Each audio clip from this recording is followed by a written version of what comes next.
Welcome to Access Ideas, where we share insights and perspectives that spark curiosity, conversation, and inspiration. I'm Yana, and today I'm sharing my conversation with Sarah Janzen. Sarah helps professional women transition from corporate careers to the freedom of working for themselves, and she understands firsthand the challenges women face when taking the leap. After over a decade of climbing the corporate ladder, she recognized a growing disparity between her values and those of corporate life, and she made the bold choice to leave it all behind. Nearly a decade later, Sarah is a master coach specializing in helping women make that same bold move and follow their heart and their dreams. In our conversation today, Sarah and I discuss the uncertainty, fear, indecision, and the simple question of how when it comes to leaving corporate life. Sarah will also share tips on how to take the steps toward a career transition in entrepreneurship and the physical signs and symptoms that your body might be telling you it's time for a career change. And with that, I bring you Sarah Janzen. Welcome to Access Ideas, Sarah. It's great to have you on the show today. Thank you so much, Yana. I've been looking forward to this. So far, listeners will have heard a little bit about your bio and the intro and a little bit about who you are, but let's go a little bit deeper and talk about who you are and why you founded Her Big Leap and anything else that you think is important to share up front. So I am a coach, and I coach women who are in the corporate world but want to leave and start their own business. But really, at the heart of it, when they say your mess is your message, especially as a coach, this is what I had always struggled with. If you go back as far as, when I was a kid, I was told, get good grades, go to university, get a good job, and then you're set. Especially I had parents who were professionals, so they didn't have pensions, retirements, benefits. So this was the main message I got, was just follow the script, follow that path of get a good job and then you're set for life. I did that. And then that became my mess, as we all have something in our lives that at some point, usually in their 30s or 40s, oftentimes for men, they call it the midlife crisis. I had a little midlife crisis between 30 and 35 where I'm like, this isn't working. I've been following the path that people have told me this is your road to success. I was climbing the corporate ladder and it just didn't work. I was unhappy. I was unfulfilled. I felt inauthentic. And so I had to make the switch from corporate to being an entrepreneur. I knew that was my calling. I knew that's what I wanted to do, but I had no examples in my life for what that looked like. There's no roadmap for entrepreneurship. There's more now than there was then, but there's no set out path. And that became the mess of my life for a few years as was figuring that out. And so now... Well, maybe we can stop for a second there, because I'm guessing from the outside, nobody saw a mess when they looked at you. If you were putting your life together, judging by your corporate experience, I'm guessing a lot of people looked and saw somebody who was successful, who had done those right things, quote unquote, who had gotten those grades, gotten that professional job. But how did you start to tune in or understand that maybe you were heading towards a mess, or that this wasn't ultimately what you wanted? Great question. So I was on the fast track, the quote unquote fast track, from pretty much the time I started in corporate. So I got my first job at 24, and less than 2 years later, I got my first promotion. And then before I was 30, I think I had 4 or 5 more promotions. And I had moved around various cities in Eastern Canada, always following the next promotion. And so you're right, from the outside looking in, I had it made. I had people who had much longer careers speak to me and say, oh man, you're going to be here by the time you're 30. You're going to be here by the... And it felt great. My ego was taken care of, right? and I was following the path I had been told to follow. Get a good job and then just go as high as you can go. And the higher up you go, you realize you see more things, you get exposed to more things, And really quickly, in my early 30s, I was traveling to Europe. And speaking of, life looked great. I was traveling to Europe 2 or 3 times a year for these industry conferences. I was traveling first class. I was traveling around the country multiple times a month. Expense accounts, dinners out, all of the corporate car, all of that we I as a kid really, really wanted or thought was really glamorous. And it started to take its toll. And I started looking up the corporate ladder, so to speak, especially at the women who are above me in the corporate ladder. And I didn't like what I saw. And it wasn't the life that I aspired to. What were you seeing? I was seeing women with 2 kids that barely knew their kids, or they were separated, or they were having massive health issues like cancer, ulcers, mental health breakdowns. I saw women come into the office at like 4 or 5 a.m. so they could beat the traffic home to have dinner with their kids. And I looked at that life and I said, and I was single at the time. It's like, that's not what I aspire to. Like, what am I doing?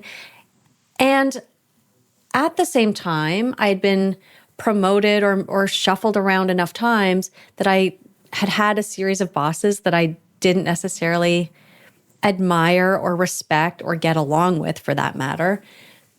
And this high-flying lifestyle, you look at the culmination of it all, this high-flying lifestyle, I was stressed out, my skin was breaking out, my neck and back were so bad that I had started to see a chiropractor once a month because I would seize up from all of the stress. And I guess that was my rock bottom. And you realize, like, what is this all for? Yes, exactly. And you weigh that, or at least I weighed that. And having spoken to enough women, I realized that this is actually a really common place to be. Exactly. When you realize, okay, this is not working. And at the same time, I started becoming disillusioned with the industry I was in. I couldn't stay in the same industry and feel authentic with who I was. But I'd experienced enough in the corporate world that I knew that just moving to a different industry or different company or different job, that wouldn't fulfill me either. And I'm guessing a lot of people listening can relate to this. It's so common, like you said. But you mentioned earlier you didn't have a role model of somebody who'd ever done this. So in the beginning, did you think, I'll just have to make the best of it? I'm maybe just a little bit burnt out. Maybe I need a vacation. Maybe I need to just... At what point did you decide this isn't really going to work in the long term and I have to make a pretty significant change and I'm going to have to get out of my comfort zone? Well, I knew probably for 2 or 3 years beforehand that I wasn't happy. Mm-hmm. And you say, from the outside looking in, everything looked great on paper, but my close friends knew because every chance I got, I was complaining about this and complaining. And looking back, I'm like, I was a buzzkill in so many ways because I just wasn't happy. I wasn't happy. And there came a turning point. I remember it was December 2014, and I went to an event that had me reflect on my life and what was going well and what was going wrong or what I didn't like. And it was at that event that I realized I needed to make a massive, massive change. I was single. I wasn't happy with my singlehood. I was in my mid-30s. I wanted to settle down with someone and have a family. And as women too, you start to see that window closing. And I knew that I'd put my corporate career as my number one priority. And I was sacrificing my health and my relationships and my happiness as a result. So I knew something had to change. And if I wanted my health, if I wanted a loving relationship, a partnership in life, if I wanted happiness, I needed to switch my priorities. And in order to switch my priorities, I needed to reprioritize how I took action, not just in my mind, but how I prioritized my life.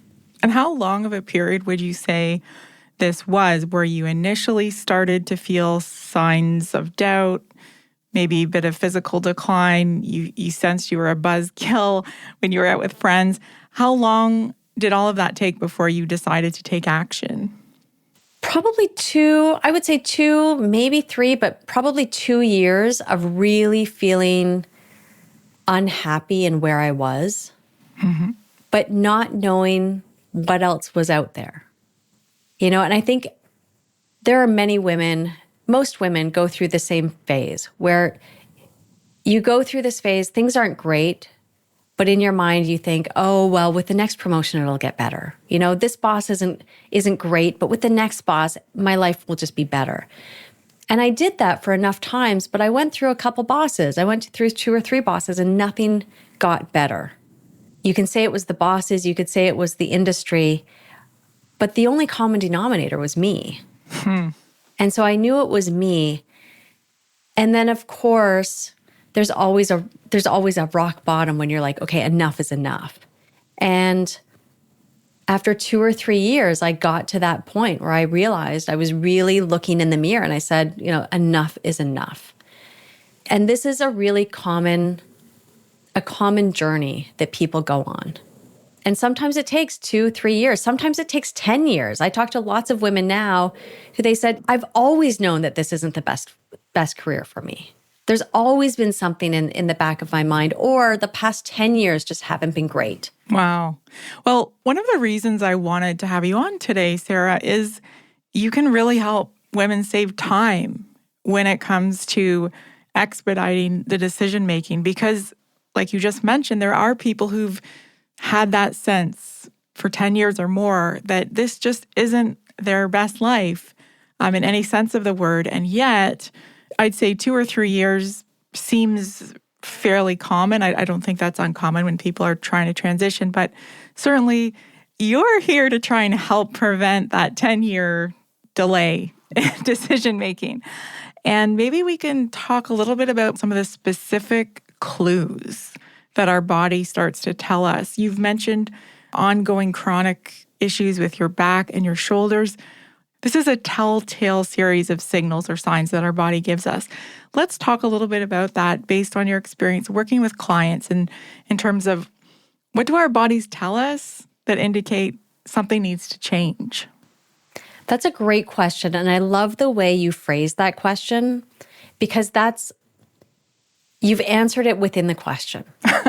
It's our bodies. Our bodies don't lie. Our minds make up lots of stories. We will talk ourselves into things. We will talk ourselves out of things, but our bodies will never lie to us. And so the most common things that I hear from women, I'm getting headaches more and more often, ulcers, tightening of the chest, headaches that just don't go away, but become more and more debilitating. Your back is often something that goes. And these are the early signs. I had acne, my skin was flaring up. These are the early signs that things aren't aligned the way they should be in your life. And when we start ignoring those early signs, they get worse and worse. Our body starts speaking up louder until it's shouting. And the trick, if there is one, is to start listening to your body earlier when it's starting to whisper or speak to you before it starts shouting with words like cancer or heart disease or something debilitating that you need to step back. There are a lot of women who go through we call it a mental break or whatever you want to call it, depression, debilitating depression. No one goes from 0 to debilitating depression overnight. There are always signs that our bodies are telling us leading up to that. It's just we don't listen to it or we tell it to be quiet because we have that deadline, we have that trip, we have that project, we have that new promotion, and we decide that it's more important than listening to our bodies. Yes. And there's many of us who take pride in being tough and working through pain and dealing with whatever life throws at us. So maybe in conjunction with those signs and signals from our body, maybe you can share a little bit about the key questions that we can ask ourselves that will also reveal telltale insights that maybe we need a change or maybe we're not quite on the trajectory we thought we were. What are some good questions to ask ourselves? The best thing is just to take the time to sit with yourself. And this is the piece that probably extended my time in that unhappiness place that could have just been a catalyst. And it's just spending time with yourself. And I say this, whether you call it meditation, whether you call it, whether it's meditation, journaling, just sitting still, most women who are on the fast track or value success in their corporate career, most of us don't take that time to be still. The minute we wake up, we're going to the gym, we're getting breakfast, we're getting the kids off to school. And then the minute the kids are out, we are driving to the office, and it's a constant treadmill of things and treadmill of duties and expectations. And for our generation now, it's not just the kids, it's the elderly parents that we're taking care of.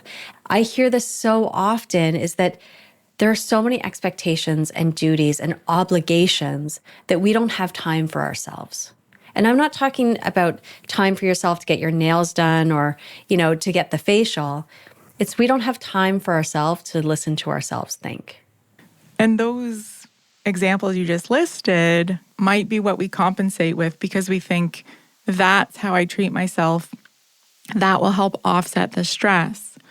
But I think what we're really craving is time to reflect on what we really want and what matters to us. And so many of us have been rewarded for staying busy and optimizing our schedule and being hyper productive. And our culture is full of examples of people who evangelize that, the whole culture of productivity and that's how you're successful. Oh, hustle and grind. And absolutely. Yeah. We're rewarded, it's revered. How much can you get done in a day? And how often have you had a manager praise someone, oh, they get so much done. I can't believe their efficiency, their productivity. And that's the biggest switch that I've found going from corporate. It's one of the biggest switches, going from corporate to working for yourself. It's no longer how much can you do, but it's how are you showing up and being. And how are your daily actions and habits adding up to what you really want and leading you to the life that you want. So how do you walk through that when somebody is initially encountering this disconnect, or they're realizing that they need to make a change and they need to start making practical steps? How might you even start to approach that so that people can slow down long enough to listen to themselves first of all, and then start tuning in and answering the real questions? Great question. So for the first foremost is just start carving out time in your day to be still with yourself. And your initial question was, what do you ask yourself? There are a few questions you can ask yourself, like, am I happy? What's going on here? If you're starting to get those whispers from your body, headaches, neck stiffness, back pain, stomach issues, chest tightening. I had experiences where I couldn't take a full breath for days on end, and it just always felt like I was taking small breaths. You start asking yourself, what's the pattern here? And you realize, oh, wait a minute. Every time I'm about to meet with my boss, I get a headache that morning. Oh, wait a minute. That's an interesting pattern. But giving yourself that time to reflect and start to notice those patterns, it becomes so obvious what the right path is. The real challenge is people don't believe it. No, or they might want to avoid it because they're so heavily invested in this vision of success that they've crafted based on societal expectations, cultural norms, what have you, that there's a very strong incentive to discount those signs and signals from the body, from mood, like emotions, observations. And I want to go into more of a discussion around maybe what's really causing that is fear.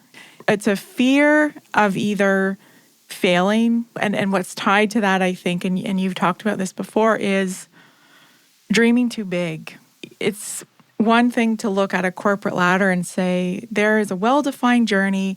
As long as I check the boxes and do the work, I'm going to get to that ladder top, and that is success. And I know that's success because I see it.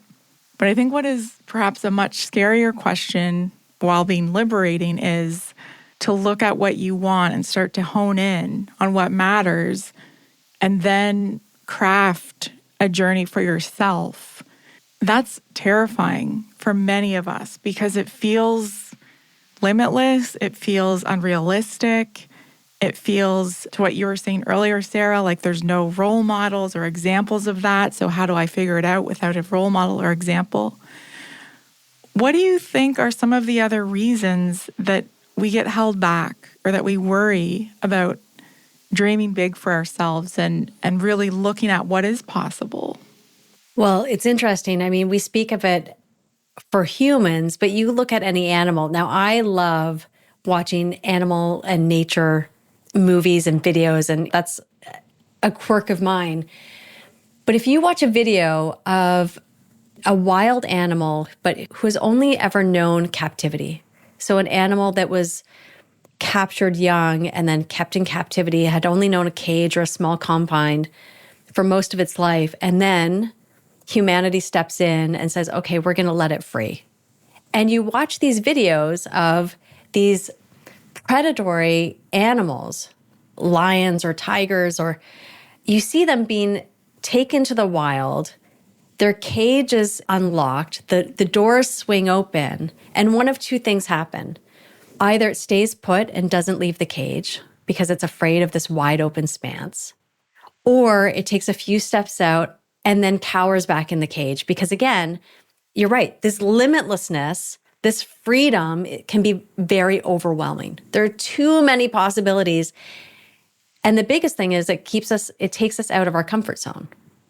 This animal, this predator animal, has only ever known this cage it's now comfortable in, despite it being too small, uncomfortable. You don't like the lack of freedom, but the minute you're given this freedom, it seems too expansive. And the same thing happens when we leave the confines of corporate. It feels stifling, it feels restrictive, but then as soon as we step out, we're like, oh, so many possibilities, too many possibilities. Okay, I'm getting freaked out. This is feeling really uncomfortable. I'm going back to what I know, because at least the devil I know is better than the devil I don't know, right? This is what we tell ourselves. And you're absolutely right. The fears are, what if I'm not enough? What will people think of me? I've created this identity for myself that people know me as. What will people think? What if I fail? What if I let people down? One of the biggest ones is, how will I make money? How will I make the same amount or more as I do on my corporate work? That's a great one to start with. How would you even start talking to somebody who has that fear at the top of their list? Well, the fear really is, what's my value? Because when you're in corporate, someone else determines your value for you. And very few people have the opportunity to establish their own value. And as women especially, society has taught us, don't get too big, don't speak up too much, don't be too full of yourself. And so we automatically, and this is in corporate or outside, but it's even more important outside, because at least in corporate, there are salary bands. If we didn't have salary bands, women wouldn't even be paid close to what, at least now it's 80%. Back before there were regulations around this, women would be paid peanuts. And some will argue we still are. Yeah, a lot of women would, and they don't ask questions. We don't typically ask our coworkers what they make. There's not much transparency other than those salary bands, like you said, and that's almost a best case scenario. Right. So now you put these same women in a situation where now they're determining their own worth based on their pricing and how they bill themselves, if you're a consultant or service provider, and we undermine ourselves. We set our pricing too low. And so, of course, we won't make what we're actually worth. And of course, we won't make what we need to replace our corporate income. So that's the biggest place to start. So would you say a big piece of your work with your clients when you start out is to walk them through step by step of how they're going to transition in a given time period to be able to earn the value that they are indeed worthy of? Well, the first piece is what do you want? Yeah. For some women, and I guess this is a really important piece, for some women, they don't need to make as much as they did in corporate. For some women, the reason they're leaving corporate or they want to leave corporate isn't because they feel undervalued or underpaid. Although that's a huge one for many women, that they feel undervalued and underpaid, and they want that limitless income potential. But wouldn't a lot of people say, well, what I want has been so constrained by that cage or that corporate conformity? The lion only wants the cage that it knows, in other words. How do we even start figuring out what we want when we're so unaware of the possibilities? And this is where we start. Yeah. Is what do you really want? And for some women, it's money. And they will make sacrifices in other areas of their life just to make the money. For most who have been living the corporate life and have now health issues, maybe personal relationship issues, maybe lack of fulfillment, what they really crave is not more money. They'd be happy with making as much or maybe even a little less than they have been now. But what they want is that fulfillment. They want to be living their purpose. They want to be doing something aligned to their real purpose in life. For some, it's freedom. They want to be able to work wherever they want, whenever they want, and be able to travel and work from anywhere. What are some interesting or unusual examples that might surprise listeners? I don't know if any of them would be a surprise. They're so common. For some women, it is money. I want to be making millions, and I feel I feel capped where I am and really undervalued and underutilized. For many, it's I don't feel like I'm making an impact, and I want to be doing something it's tangibly beneficial to the world. For others, it's just freedom, it's flexibility. For if they have kids, oftentimes it's I want to be able to design my day so I can make all of my kids' special activities. I want to be able to attend all of their events. I want to be able to take a day off and not have to worry about it if my kid is sick or needs me. For others, it's I want to be able to travel. I'm coaching one woman right now who she wants to travel to 5 different countries every year. Wow. And whether she works during those trips or not, but that's her mandate. She wants to have that freedom to be able to travel and be able to afford it. And when she's traveling, are these longer trips where she gets a chance to stay in the country and experience the culture for longer, or she's still figuring that out? Could be. Yeah. Could be. Still figuring that out. I've coached another woman who wanted to work, in 3 different countries for longer periods of time, but wanted to be able to do that and have the flexibility with her work to do that. As you're working with women who are exploring these options, do you see a lot of growth in terms of women expanding their idea of what success could be for them? Because those first initial steps are more hypothetical. It's based on what they think will make them happy. I'm super curious to hear more about somebody who maybe starts out with a simple objective, like I want to make what I make now, or I want to travel, and then moving on to more challenging or more fulfilling ideas about success and what that means for them. Absolutely. And as I tell my clients, everything is an iterative process, because the more growth you do, the more you're going to go back and realize, oh, wait a minute, maybe I limited myself back then. Yes. Right? And now there are more possibilities. So let's go back and change that trajectory and just change the plan based on who you are now. I coached one woman last year who she wanted to be able to travel anywhere, anytime, and work from anywhere. And at the time, she was middle management, tied to a desk, or tied to being able to go into the office whenever the office required her to do so post-COVID. And she just wanted to replace her income and do her thing, right? That was her mandate. Those were her 2 things. Make the same money, do her thing. Well, within 2 months, she had enough clients to replace her income and she quit. She gave notice. And then a few months later, probably about 6 months later, we said, okay, so now what? Now you've replaced that income. You're working 30 hours a week instead of 40, but making the same income. Now what do you want? And she started revising that plan. Okay, so what do I want? And she realized, no, I can't just have this income. for everything I really want to have a more expansive lifestyle, I need more money. And so we revised the plan. Okay, so how can you add more value in order to make more money doing what you're doing? So absolutely, it's an iterative process, as it should be. I'm curious as well what different life stages might create somebody's constraints or their perception of constraints. How might they perceive challenges differently based on their life stage, whether they have young children, maybe they want to have kids and they haven't yet had kids, or maybe they're empty nesters and their kids have gone and now they have some time. At the core of it, it's the same. But what you listed a few of them. You know, they could be single, they could be in a partnership, a committed partnership. Oftentimes, when women really get to a point where they're like, okay, enough is enough, something in their life has shifted. Either they've recently become empty nesters, something at work has just made it untenable.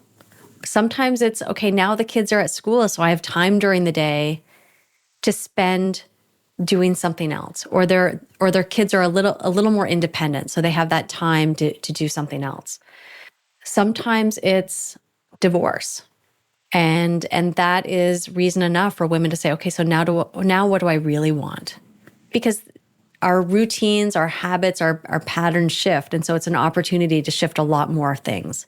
And the same thing often happens with women in corporate. Either something shifts in their personal life, divorce, kids are at a different milestone in their life, or something shifts at work. They have a new boss. Oftentimes it's after the third reorganization and they realize they're one of 12 on their team that's left standing. New bosses, new leadership, new mandates at work, and they realize enough is enough. It makes me wonder how often our growth is based on precarious convenience. So what I mean by that is all it takes is one big piece of the puzzle to fall or break or change, and suddenly we start questioning, what am I even doing with this ramshackle construction that I've somehow bolted together?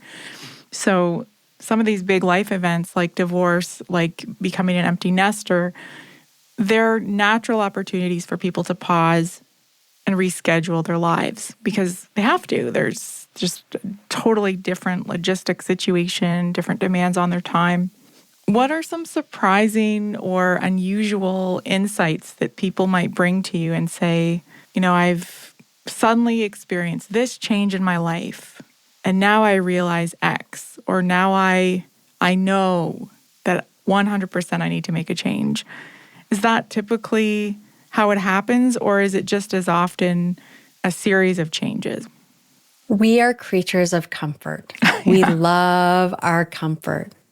And so as long as things are comfortable, they don't have to be great, but as long as they're not horrible, and I mean horrible like you just can't bear it any longer, as long as things are okay, you know, I look at it as, if you look at the spectrum, one end of the spectrum is you are drawn to something so much, you just want it so badly that you're willing to make changes and shifts to make that happen. Conversely, and what most people do, is we wait until things get so horrible that we just can't bear it any longer, right?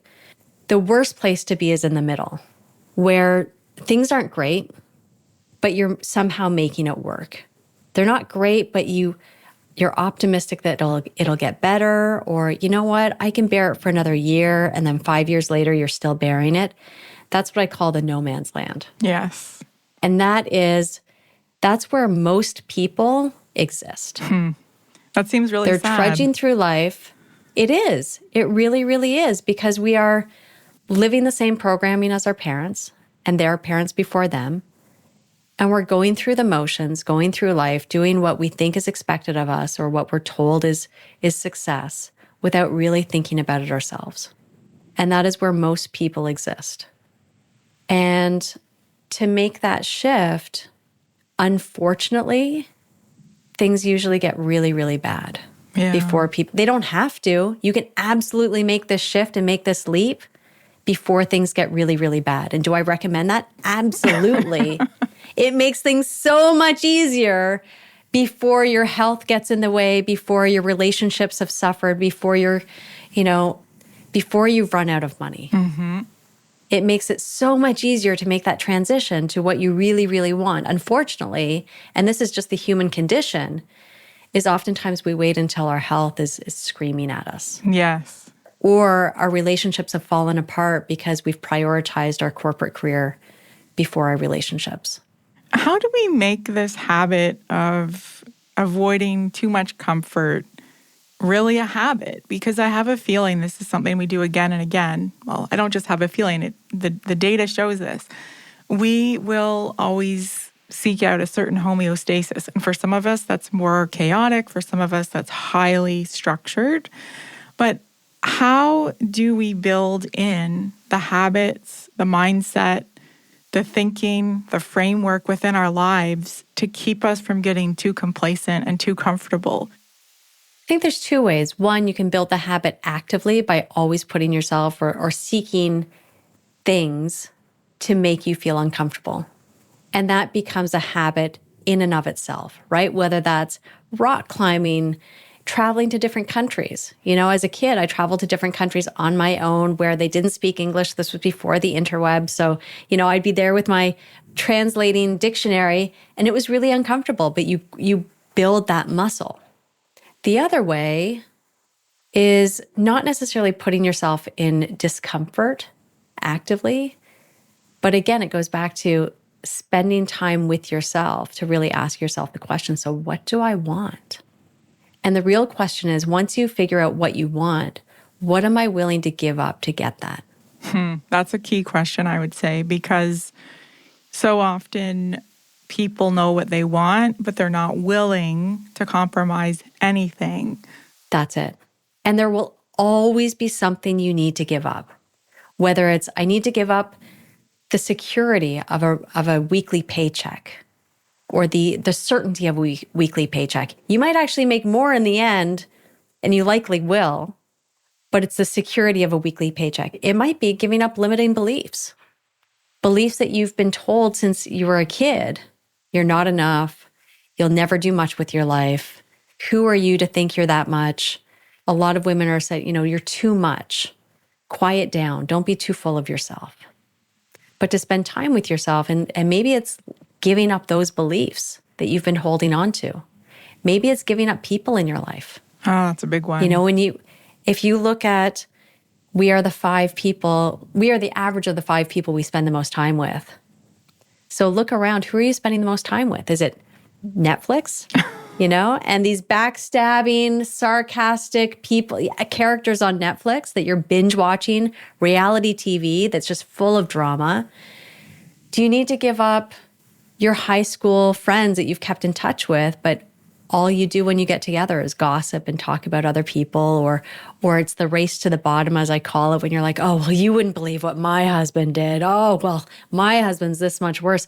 Like this is not getting you to what you want. No. But it's really hard to give that up for some people.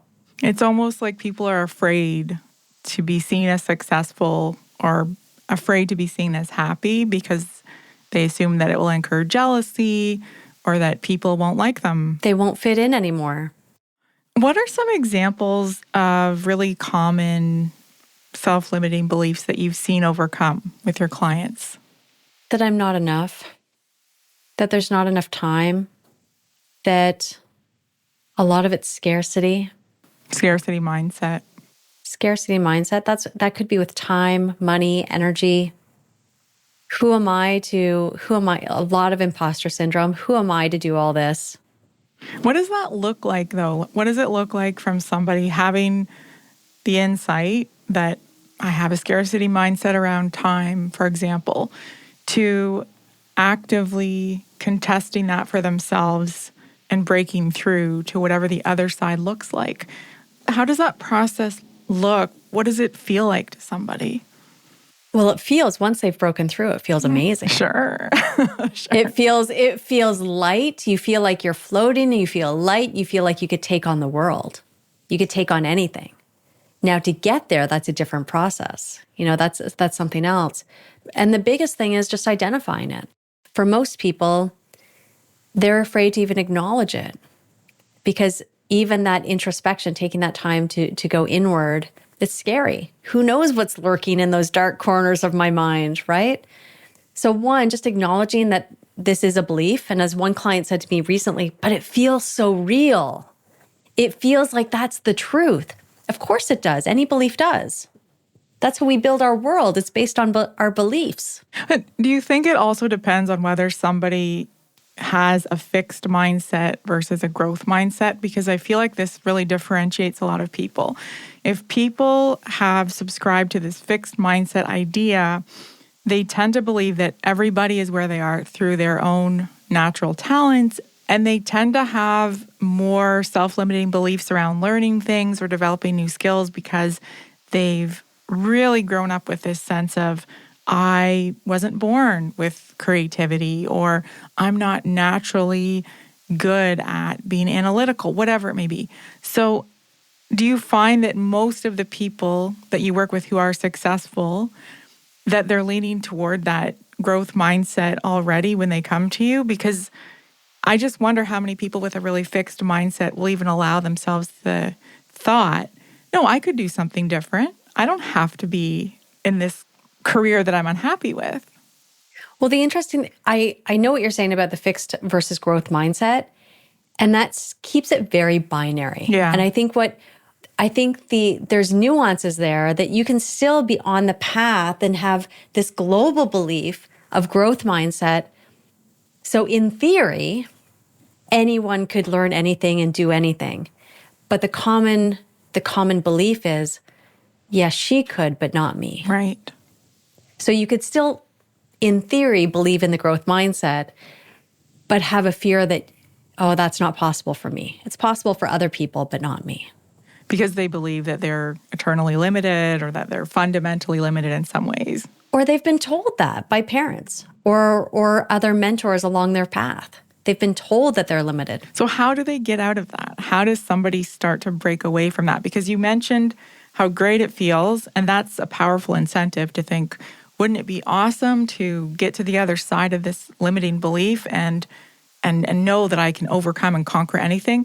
But the mucky, messy, painful part could last a little while for some people, and obviously depending on whatever it is they're trying to overcome. But well, first of all, it doesn't have to be a long, drawn-out experience or a long, drawn-out process. It doesn't have to be. It can happen really, really quickly. But the first piece, the starting point is, as we said, to acknowledge it as a belief versus truth.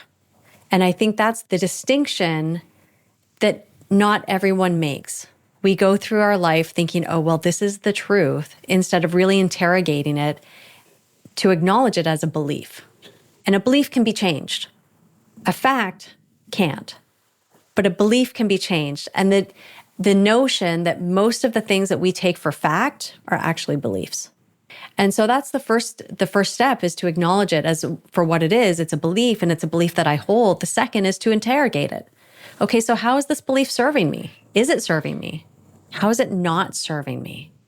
Where is it holding me back? And you start really, really interrogating how it's showing up in your life, but also what are the results in your life that pertain to this belief. And then you commit to changing that belief. You need to reprogram yourself, just like you reprogram your computer. You need to reprogram yourself. And the deeper seated the belief, if it's a program that's been in your mind, you've been programmed since you were 2, a toddler, by your parents, and just hammered home at every chance your parents got, that's a deep-seated belief that you need to reprogram. And it takes effort. And it takes conscious effort. And it can absolutely be done. And it's totally worth the upgrade. So worth the upgrade.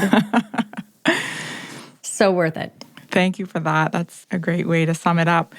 I want to turn now to your work at Her Big Leap, which is your business, and talking a little bit about what that looks like day to day with your clients. What sort of wicked problems are you helping clients overcome in their lives? How are you helping them crystallize what they want? We can go back to some of these in more detail, but feel free to take it from there and anything that you're passionate about. So in a nutshell, I help women, mostly middle-aged women who have had 10 plus years of experience in the corporate world. When they're dissatisfied enough to take the leap, oftentimes, even though they know they want to make the leap, that they don't want to stay in corporate and they want to start their own business, there's two main things that hold them back. Either they don't have the clarity of what that business could look like. Either sometimes they have no idea where to start. They don't know what their purpose is in life. They don't know what will fulfill them. They have no idea if they want to stay in the same genre of work or make a 90-degree pivot. Or they do know and they do have that clarity, but they have these inner gremlins, this imposter syndrome, these fears holding them back. And so those are the two things that I help these women work on, is getting that clarity for exactly what their business looks like. Okay, so what do you want in your life first? And then let's help you build a business around that. So you love your life, not just your business. And then figuring out all the nuts and bolts as it relates to your business. Okay, so who's your ideal client? What does your pricing look like? What's your sales and marketing strategy? So they know exactly what their business looks like and how to make that happen. But in the meantime, we focus on their mindset. All right, so how do we bust through these inner gremlins? How do we put them in the back seat instead of the driver's seat? How do we overcome these fears and shift these beliefs to support you in where you want to go? And then these women go from lost to ready to launch their business. And many times they're getting their first few clients before we're done working together. How long would that period be, the introductory period where you first start working with somebody? Between 12 and 16 weeks. Okay. That's not long then to see somebody start getting new clients already. That's great. It's amazing seeing women come not knowing where to start. They have no entrepreneurial background. They don't have examples of that in their life. They don't know what kind of business they want to start. And then by the end of working together, let's say 16 weeks later, they know exactly what they want to do. They have a list of prospects they're speaking to, and oftentimes their first client. That's exciting for you too, because you're seeing it come together. Oh, absolutely. And knowing that we've just whittled down what could be a years-long process, as it was for me, because I didn't have this roadmap, having it whittled down to a matter of months. What would you like more of in your business, or what direction do you see yourself going in? Right now, I'm just thrilled with doing what I'm doing now. So expanding my clientele and being able to, I think I just want to help more women. I mean, I could make it sound really glamorous. I just want to help more women. And especially today, we see the stats of 30, I just saw stats recently. They did a poll in the US and 30% of women in corporate want to leave their job. Wow. Whew. So if you look at that 30% and how many of them are like busting at the seams to like, I got to make a move versus, yeah, I just don't like it. I'd love to, but I'm also kind of comfortable here. It pays the bills. But how many of those women are staying in horrible job situations where they're unhappy, working long hours, stressed out, burnt out, being underpaid, undervalued, but not making a change because they don't know how, or they're afraid they're not able to. I want to serve those women. And if someone wanted to reach out to you and connect with you and have that introductory conversation, I will include the link to your website so that people can easily contact you. What are some questions for these people to consider? If somebody's thinking, I think I do want to make a change, or I've had enough of the corporate life, what are the base minimum answers that people need to come to you with? Are you committed and decisive? Are you coachable? And are you resourceful? Those are the three things that it comes down to. That really separates when I look at people who are successful and people who aren't at making this transition and making it quickly. It really comes down to that. Are you sick and tired of working for someone else and falling short of your potential and are ready to take a stand and say enough is enough? Now is the time. Are you coachable? In other words, do you recognize that what you're doing isn't working? Going through the motions and not getting anywhere. And are you ready and willing for guidance and input to get you to that freedom now? And are you resourceful? Because here's the thing, there's always going to be a challenge, whether it's lack of time, money, confidence. But for the women who are truly committed to making this happen, they'll always find a way. Yes, definitely. Is there anything coming up for you that you want to share or promote? Right now, this is it. That's great. This is it. This is what I would say. The other thing is, so many women have various passions and interests, and it's a matter of whittling it down to one. And so right now, this is my one thing that I'm really passionate about, that I'm really invested in, and I'm really committed to getting these women, my clients, the results that they want. And so this is it. That's a great place to be. That's ideal, in my opinion. Is there anything I have not asked you that you'd like to talk about? The one thing that I would say is that, we've talked about this as this idea of women leaving the corporate world and starting their own thing and all the fears and the mind stuff that gets in our way. But what we haven't talked about, and I'll say really, really briefly, is that this is all based on my philosophy that in today's world, in today's society, my belief is that entrepreneurship, working for yourself, is the best vehicle for ultimate freedom for women. Let's go into a little more detail there. Why is that? Why do you believe that? Because working for yourself not only provides you your financial independence, but it provides you your independence of choice. You're not given projects, given mandates, and told you need to get this done by Monday. So there goes your weekend with your kids. You get to decide. It's ultimate freedom. So you're not bound to the corporation. You're not bound to your boss. You're not bound to your husband for financial independence. It's on you. I just want to throw in a question, not because I disagree with you entirely, but for someone who's listening who thinks, yes, but the stability of the corporate life and the complexity of the corporate organization gives me opportunities that I don't have to work as hard for. So if I want to try a new project, I can ask for that. If I want a certain amount of stability, I don't have to search for clients. I know that I'm always going to have work to do. Are those common objections that come up typically? Not typically with my clients, because they're ready to make that trade-off. Yes.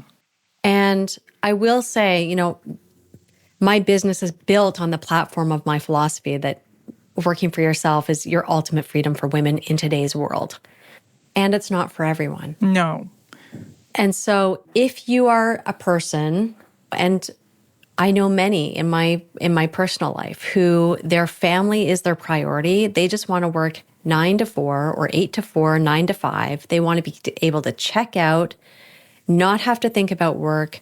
They get a steady paycheck, they get benefits, they get to spend their meaningful time with their kids, and they're not looking for more. Maybe entrepreneurship, maybe working for yourself isn't for you, and that's okay. That's absolutely okay. The women I want to talk to are the women who see that, and they're like, but I want more. And when we talked earlier today, Yana, about earlier in this conversation, what are you willing to give up?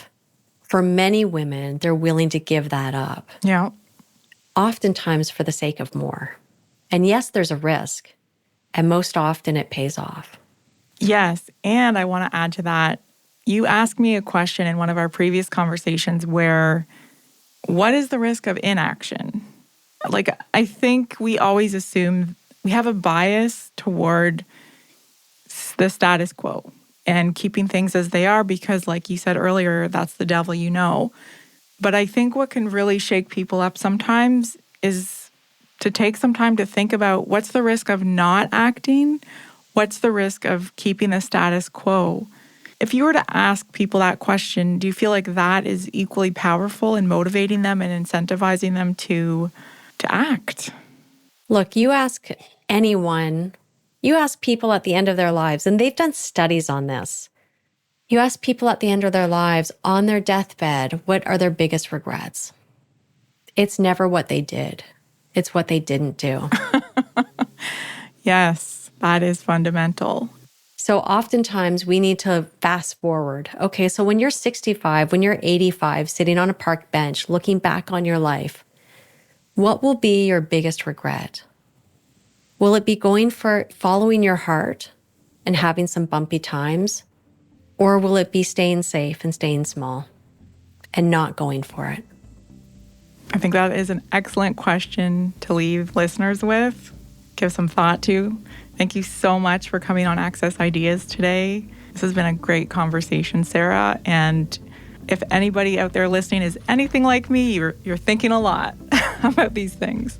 Thank you, Yana. And thank you for creating a platform to have these discussions, because I know in the corporate setting, these conversations aren't always encouraged. So thank you for creating a platform to have it.